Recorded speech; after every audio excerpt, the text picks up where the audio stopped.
A security team tries to steal a device capable of breaking into any computer.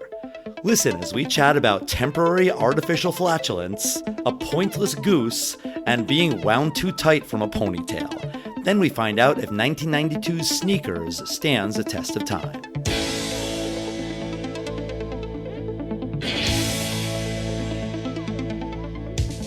Test of time, James and Alan have their say. Do the movies you love still hold up today? James says Gladiator with the glut. Alan says as a father, blah blah. It's the test of time, James and Alan have their say. Do the movies you love still hold up today? Test of time, James and Alan have their say. Do the movies you love still hold up today? Hello everyone, and welcome to another episode of The Test of Time. I'm James Brief, and joining me as always is my buddy, my pal, your pal, Alan Noah. That is me. How you doing, James? I'm very good, and today we're going to talk about 1992's Sneakers.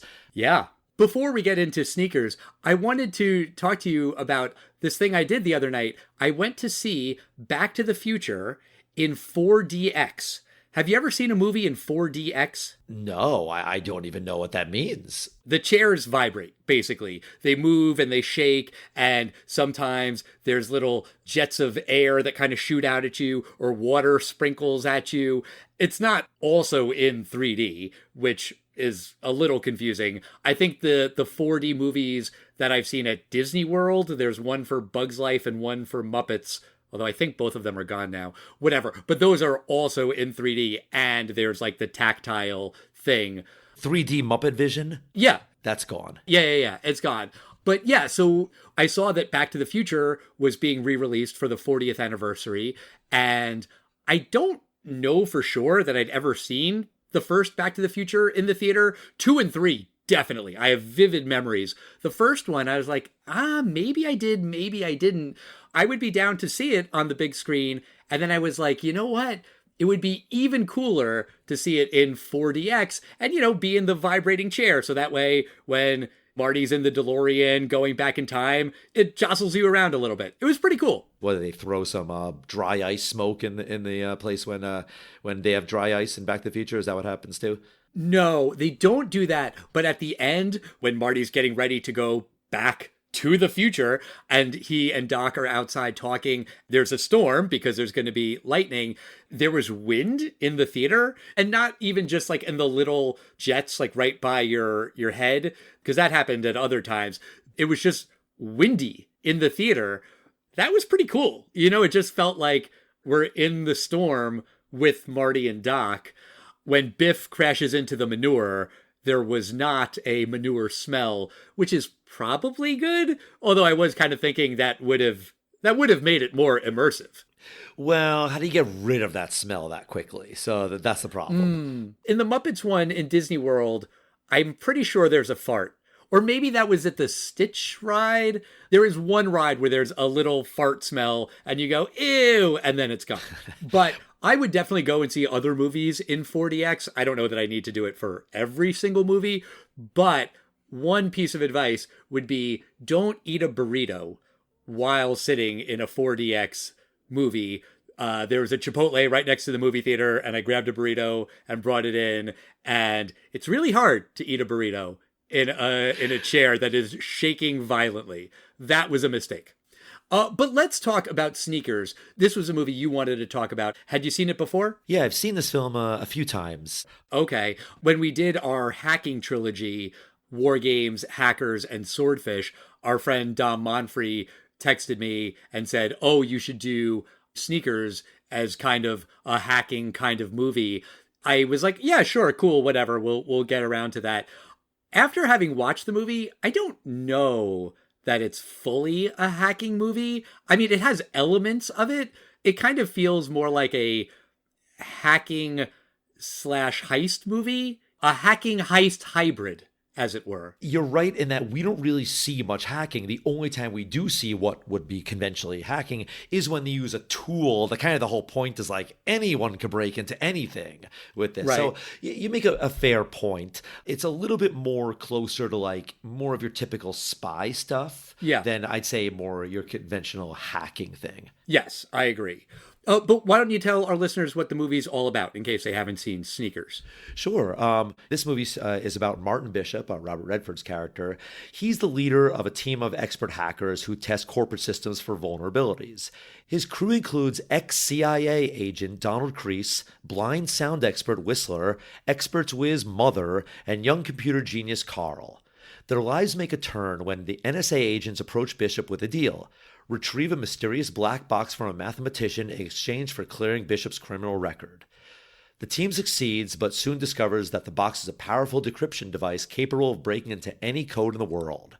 Bishop then realized that the agents who hired him were actually imposters. Making matters worse, they work for Cosmo, Bishop's college friend who was arrested for hacking back in 1969. In the end, Bishop and his team steal the box back and give it to the real NSA, though they each get something in exchange. Right. Okay, so when the movie came out in 92, how did it do at the box office? It did pretty well.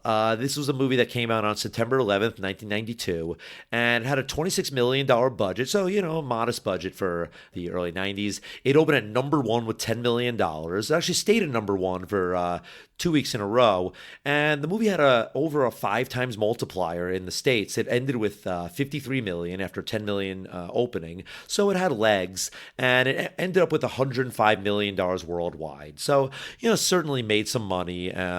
Interestingly, I don't really hear of this movie, even though I had known of this movie. Had you ever heard of this film before I mentioned it last week? Yeah, I remember hearing about it when it came out. Oh, okay. This is a stacked cast like legendary actors, up-and-coming actors, fantastic contemporary actors for 1992. And, for a stacked cast like this, I'm just surprised it's not talked about more. At least that's what I feel like. I feel like when I mention this film, people don't know what I'm talking about. I wonder if that's because it really, truly has a terrible, god-awful title. Absolutely. I say this as a guy who loves a pun, loves a good dad joke, loves any kind of wordplay. This is too clever for its own good. Yeah, I get it. They sneak, so they're sneakers. Ha ha ha, I get it. No, that's not what the word sneakers means. And it's not about footwear, and it kind of implies that it is, and it's just misleading and confusing for no reason. Right. And they never say the word ever in the movie. They do say sneak. Okay, they do say sneak, but I think you're right that really could lead to worse ticket sales. Yeah. The anagram, too many secrets. I'm not saying that's an amazing title, but it's definitely better than Sneakers. Yeah, that too many secrets thing was a little lame. The first half of the film, there's this mysterious company or some entity called C-Tech Astronomy. And they ultimately find out that C-Tech Astronomy is an anagram when they rearrange the letters using some Scrabble pieces, which is a cool way to figure out rearranging stuff. But ultimately, C-Tech Astronomy means too many secrets. And there's this very tense close-up of the Scrabble letters with boom, boom, boom, boom, boom. It's this major reveal, and that's not that interesting.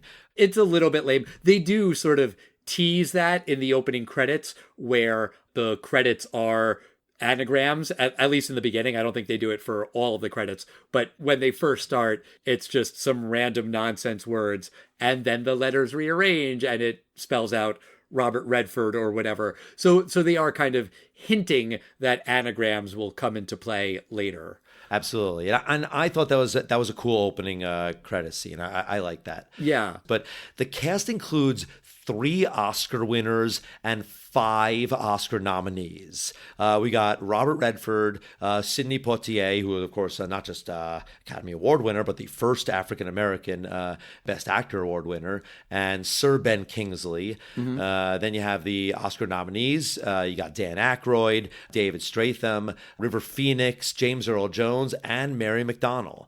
River Phoenix, seeing him, I mean, I wouldn't say he blows you away in this film. He doesn't. He doesn't. And in fact, I had read that he took this film because he was still recovering from the My Own Private Idaho. Right. And that was a really rough film for him. So he decided to just take an easier film. But I just kept thinking, wow, Leonardo DiCaprio got River Phoenix's career. And, Leonardo DiCaprio, another brilliant actor, but can you not see River Phoenix as Jack in Titanic or pretty much anything Leonardo DiCaprio's done? Yeah. It's just such a tragedy. If people don't know, he died of a drug overdose outside the Viper Room. Just such a terrible, tragic story. It is. It's a terrible tragedy. And, seeing him in this movie, it really looks like he's having fun, along with the entire cast. It looks like they're all having a really good time.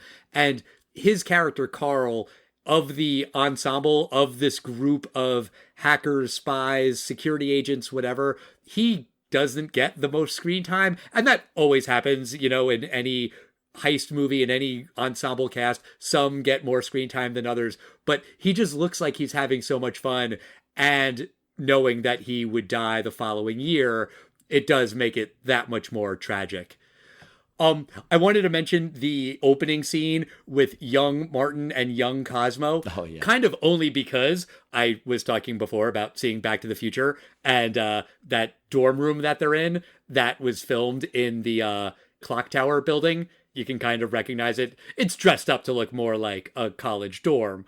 But in that scene, basically they're hacking / pranking, but they are stealing money from causes that they have deemed unworthy and donating money to causes that they think are worthy. They take money from the Republican Party and they make a donation to the Black Panthers. They have Richard Nixon donate money to have marijuana legalized, and making fun of Nixon, that's almost sort of apolitical. Yes, he was Republican, but everyone kind of just made fun of Nixon. But there is a anti-Republican theme throughout this movie. There's a homeless guy who says the government took my house, and Martin points to a poster of George Bush, George H.W. Bush, and is like, talk to him. And then at the end of the movie, the Republican National Committee is bankrupt, but hey, there's been a lot of money donated to Greenpeace and the United Negro College Fund. It doesn't bother me at all. I was just thinking about it from a test of time perspective. If a movie came out now in 2025 with that much anti-Republican sentiment, it would be a thing. People on Fox News would be yelling and screaming about it. I mean, of course, politics are more of a sport now. Right. Also, Robert Redford famously was very liberal and he was an activist. And so it wouldn't shock me to learn that he maybe nudged things in that direction. Right. The opening scene takes place in what, 1969 or something? 69, yeah. 69. And the present day is 1992. So right. That is only 23 years earlier. I did appreciate that they cast a younger person for these two roles. The obvious role would have been a young Brad Pitt because, he looks like, the Robert Redford. That's the classic comparison. But I thought that was a good move on their part. Yeah, sure. Though, kind of to your point, if it's 23 years after these guys were in college, Robert Redford looks more than 23 years out of college. Right. He is very handsome, don't get me wrong, but he looks like a man in his 50s. And he was born in 1936. So in 1992, he would be 56 years old. Yeah, and that's what he looks like. This movie was in development since War Games. Like, while they were researching War Games, they kind of had the idea for this movie. It took around a decade for them to actually make the movie. Robert Redford was attached, I think, fairly early on in the process, but he probably did realistically age out of the role. Also, Mary McDonnell plays his love interest. He looks considerably older than her. They're consenting adults, whatever, who cares? But it did seem like, how did these two hook up? We don't really get the backstory here. Were they like married? Were they just dating for a bit? But you're right. There is a little bit more of this May, December. Right. And I personally think that the romance feels kind of tacked on. I understand why it's there because it kind of needs it. You know, like the movie does kind of need to have some personal stakes, and the easiest way to do that is to have a romance, and they were together and now they're not, and he's clearly trying to win her back, and she says, we're not getting back together, but you're kind of rooting for them to get back together. It's not like the biggest deal in the world. Honestly, it didn't really bother me throughout most of the movie. It really kind of bothered me at the end when Cosmo captures her, and then he's talking on the intercom and he says, you were always the guy who got the girl, well now I have your girl, and boy is she lovely. And it's like, okay, so now he's just a cartoony Bond villain kind of guy. That just made my eyes roll. I was also thinking, I was like, Cosmo's super rich now. I think he's probably doing okay with the ladies now, especially in his shady underworld. I really don't understand Cosmo and his shady underworld or his plot or what he's going for.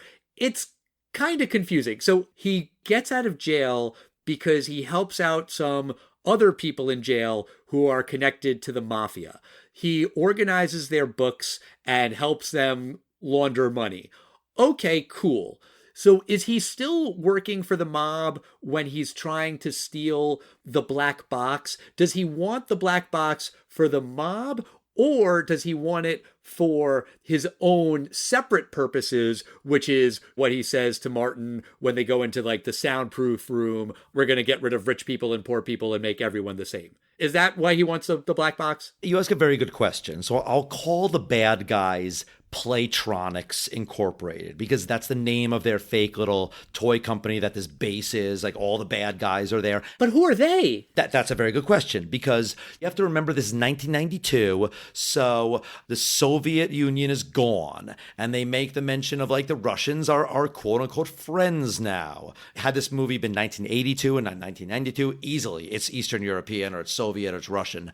But now I feel like this isn't necessarily a foreign government, but it's like an evil entity, sort of like, let's say, to use a James Bond analogy, it's like Spectre. Okay, I mean, I guess I can buy that, but then why don't they say that? Because they do spend a lot of time talking about the end of the Cold War and how America and Russia are friends now. So it's not Russia. That leads to the question of, okay, is it another hostile foreign country? Maybe it's China, or maybe not. Maybe that's me thinking from a 2025 point of view. Maybe it's an axis of evil. It's a bunch of different countries. Maybe it's a terrorist organization.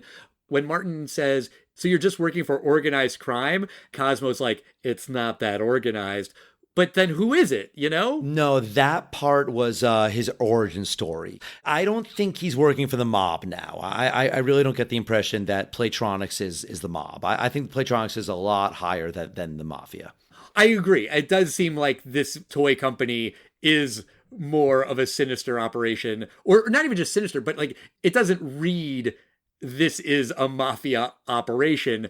So yeah, it just kind of begs the question, who is he working for? Because he does point to the ceiling and say, oh, we have to go into this other room to talk about what the real plan is. And that's when he says he's going to get rid of the rich people and the poor people. Cool, fine. But also that just kind of doesn't make a ton of sense, because he's trying to recruit Martin for it. He's like, come with me. Let's do this together. Let's pick up from where we started. And Martin's like, you're crazy. And so then Cosmo's like, you think I'm crazy? And then he goes full bore villain, which, okay, fine. It's a movie. Maybe don't think about it too much. But because this friend of yours who you hadn't seen in decades says, hey man, you sound crazy, then you're going to be like, okay, now I'm going to ruin your life.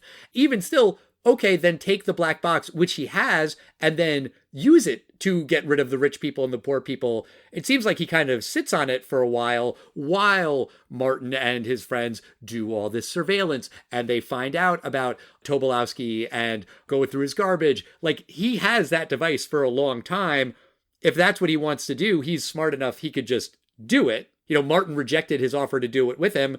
What's he waiting for? I agree with you. It could have been a little bit more exposition on who Cosmo was, especially since they have that great scene where he literally says, so what happened to you? Right. And then he starts from jail. I get enough of what it is, but I agree with you. I wish there was a little bit more background on what they were doing. Speaking of Cosmo, Ben Kingsley is a wonderful actor. Sir Ben Kingsley, I should use his appropriate title, but it really does seem like he's in a different movie than everyone else. Maybe that's in part because he's the villain and he's supposed to be different from the good guys. But Robert Redford and Sidney Poitier and Dan Aykroyd and all those guys, they look like they're just having so much fun in this movie. And Sir Ben Kingsley really just seems like he does not want to be there. He's wound so goddamn tight.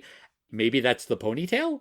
Could be. Also, what the fuck is up with his accent? He goes from like British to Brooklyn, forget about it kind of guy, and back 6 or 7 times.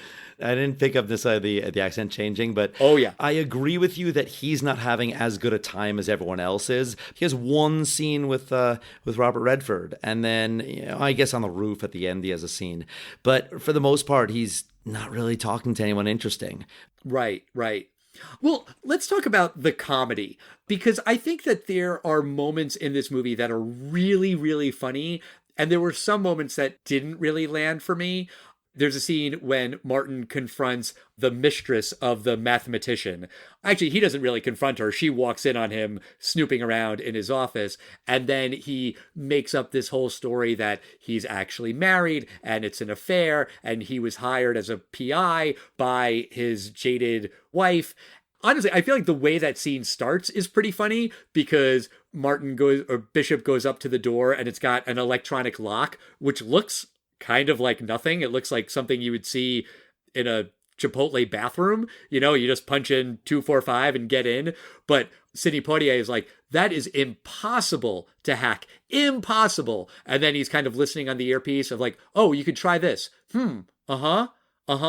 Okay. Sure. I'll try it. And then he just kicks the door down. That's kind of funny. Ha ha ha. I like that. Yeah, like that's a good gag. But I felt like some of the jokes in the scene where he's talking with the girlfriend, mistress, whatever, to me, it just kind of felt like a little too hokey. It was kind of like sketch comedy in the middle of the movie. It felt out of place to me. The comedy, some stuff is hit or miss. We could just skip to the joke at the end. They have successfully stolen the box back from Cosmo and Playtronics, and they make it back to their hideout. But who's waiting for them? The NSA. And James Earl Jones, Bishop, he gave the box back. In return, he says he wants his name cleared. So NSA is like, all right, done. And then everyone asks for something. Dan Aykroyd, he asks for a Winnebago and like fully trimmed. And he says the whole thing. I think it's not laugh out loud funny, but I think that's funny. And he adds at the very end, burgundy interior. Very important. I think that's funny. River Phoenix's, I guess it's supposed to be funny, but I remember thinking it was just so stupid. As a kid, thinking it's so stupid because he asks for one of the NSA agent's number. Right. And then she's actually so flattered by that he can ask for anything in the world. She wants his number. I love the fact that she gives a real non-555 number. Yes. And I did look into that, and the producers did, they bought the number and then had an answering machine message that promoted the movie or something. Right. But I like that because a 555 takes me out of the film. Yes. Whistler wanted peace among all mankind. I just like James Earl Jones' reaction because he's very, very annoyed by this point. He goes, I'll see what I can do. Right. And the question is, did the NSA do that hack at the end, or was it the sneakers that did that? My guess is it's the sneakers, since the box didn't work, right? Right, because Bishop takes the key component before he hands the box to Agent Abbott. That's the James Earl Jones character. Yeah, so then when you see that last little button, you know, the news piece saying about the Republican National Convention is broke and Greenpeace and Amnesty International, they're rich, it's implied that that's Bishop and his crew, which, okay, fine, that's funny, but the second that happens, doesn't Special Agent Abbott just come right back to their door and say, cool, ha ha ha, give us the damn chip that you didn't give us before? Like, they're gonna know. No, not necessarily. As he hands it to James Earl Jones, he goes, you know it doesn't work, and it never did. He's gonna know that he's full of it. Possibly. Speaking on the comedy from before, I didn't think Sidney Poitier's character's joke was funny at the end. He's like, I want to cruise around the world. The joke there is that he says he and his wife want to go to Europe. Oh, and Tahiti. And Abbott's like, Tahiti's not in Europe. It's like, hey, he gets whatever he wants. Oh, you know, I take it back. I did like that part. I forgot about the Tahiti part. Kreese, the Sidney Poitier character, he has two very, very funny moments in the movie. One is, I think it's in that very first scene where they're going into the bank, and one of the guys, I guess it's probably Mother, he's putting makeup on his face Yes. to make his face look very dark for the break-in, and Kreese just looks at him, he glares at him, and then he turns away. He doesn't say anything. It's a joke about blackface that has 0 words. It doesn't need any words. It's perfect. Then at the very end of the movie, these two random goons come up to the van, and one of them calls him Midnight. That guy's racist, and Kreese is not gonna fucking take that. And then he says, I never told you why I left the CIA. It was because of my anger issues. And then he just knocks out that racist son of a bitch. That was really fucking funny. I haven't seen other Sidney Poitier movies. We've got to do more on the podcast. I've heard amazing things about To Sir with Love. Guess Who's Coming to Dinner? We'll do more. But I guess in my head, he is a very serious thespian. And here in this movie, he's really fucking funny. One other just kind of random subtle gag that made me laugh is when all the guys are basically turning Liz's apartment into their new hideout, and there's wires and junk and garbage everywhere. And then in one scene, she's just on the phone talking to her mom and says, Mom, it's just not a good day for you to come by for a visit. It's kind of like a throwaway line. It's kind of happening while other stuff is happening. I like those gags. To me, that's when the movie was really funny, when they were really kind of trying very hard to do certain gags. Then I kind of felt like, this isn't really working. I like the detective work of Whistler helping Bishop recreate where Playtronics was. Specifically, I like the part where they're going over the bridge and you hear the bumps in the road, bump, bump, bump, bump. And he has to figure out if it's closer together, bump, bump, bump, bump, bump, bump. And by that, he can figure out which bridge it is. Which doesn't make sense because that would change depending on the speed of the car. No, I think you could assume that the car is probably going relatively the speed limit. Why? They're bad guys. Because you have a person in the backseat of the car. But wouldn't it be a totally different sound if they're driving 55 or 58? You're right. If it's a subtle, like one is 2 meters apart and one is 3 meters apart, I don't know you'd be able to necessarily tell that difference. But there's a part where he thought he went to a cocktail party and it's a loud reservoir with these swans. Geese. Geese, yeah. Does that sound like a cocktail party? Now I'm nitpicking, but Maybe, maybe not. But I already knew the story. So this time when he was in the back seat, or rather in the trunk, I did hear it. Yes, if you watch it again, it is accurate that way. The only thing that's slightly maybe inaccurate is that they never established that Bishop has some kind of eidetic memory or that he can remember like that subtle of a thing, which would have helped. But that being said, they eventually trace their routes and they're like, here's the bridge, here's the cocktail party, and they find all the geese by the reservoir.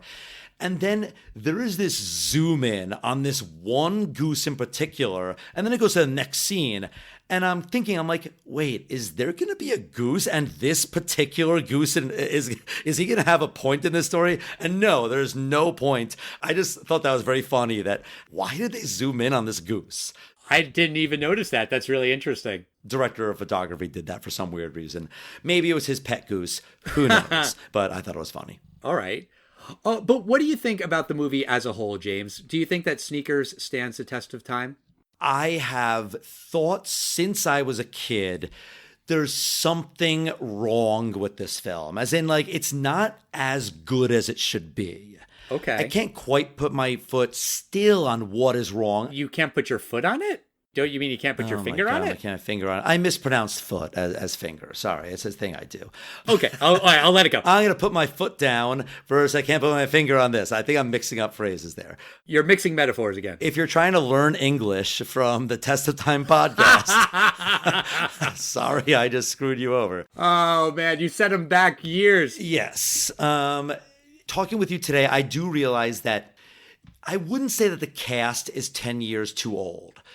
I would say that the story doesn't match up. I think that might be what it is, that like 1969, maybe because it's 60 something, it sounds a lot older than 1992, but it's essentially 1970. So it's only like 2 decades earlier. It's not that different. You know, maybe they should have made it in 1959, but then there weren't computers in the dorms. So, right. You know, you had to have at least those like early computers. But that being said, I do love this cast. I don't see enough things with Robert Redford. He was in a lot of the Marvel films. In Captain America. He's also in like Endgame. Mary McDonnell, she's great. James Earl Jones. David Stratham, he's great too. I've only seen one other film that he's in. You ever see The River Wild with Meryl Streep? No, I don't think so. I've seen him in that. But it's one of those films that everyone's having a good time making it. Maybe not Ben Kingsley as much, Sir Ben Kingsley. But overall, I had a fun time watching it. It's a little bit stupid, but also a little bit smart. I've seen it through the years. I will watch it again, and I'm still going to wish it was a little bit better than it was. And for me, it stands the test of time. What do you think about 1992's Sneakers? Does the film stand the test of time? Well, I'll go through a couple of things that don't stand the test of time that I just jotted down because they kind of made me laugh. When they're surveilling Yannick, the mathematician, their video camera is gigantic. It's so big because it's 1992. When the Russian guy is showing Bishop the pictures of the agents that have been compromised, they're flipping through pictures in a binder. Now it would just be on a cell phone or something. The Stephen Tobolowsky character, he has a $750 limit on his visa, and he has a really nice apartment. I just think his credit card limit would be higher. They set up that date because he's a compudator, so he's dating through a computer. That does stand the test of time because of dating apps. Mm-hmm. I think now you would just say apps and not the computer. But I mean, it's the same basic principle. Also, in that scene, she needs him to say words so they can use his voice to break into the office. And they go to a karaoke bar. Listen, I love karaoke bars as much as the next guy or more, but no, go someplace else. Maybe he suggested it because he really liked the dim sum there, but then you say, let's go somewhere else. Make up some excuse.